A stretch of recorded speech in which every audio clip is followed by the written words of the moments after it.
आपण मैंने तो जानते आम गोटे छोट सी को 6 मास पर्यंत खाली माँ क्षीर दे था 6 मास पर अर्थात 7 मास पर आम कौन करवा उचित। आपण स्तन्यपान तंकर चालू रखु स्तन्य कम भावे बंद करें स्तन्यपान सहित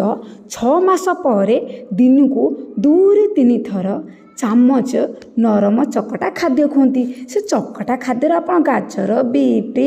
भंडा यू पर चकटा चकटी कर खुआईदेवे शिशु को तापर छुआ सुस्थ सबल हुए गोटे थर बा गोटे प्रकार खाद्य खुआते ना आम जमी भिन्न भिन्न प्रकार खाद्य टे बाहर खाद्य अलग खाद्य छणाछणी खायापी जमी इंटरेस्ट छुआ मानकर पार्टी भी सेमती तेणु छुआ मान शस्य डाली जातीय फल पनीपरिया खाइबा दिंतु धीरे धीरे खाद्यर परिमाण बढ़ातु आज आप गोटे चामच देले काली की 2 चामच देले बहुत को 3 चामच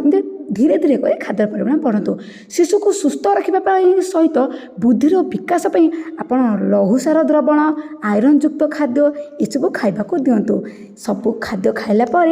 शिशुर हाइट वेट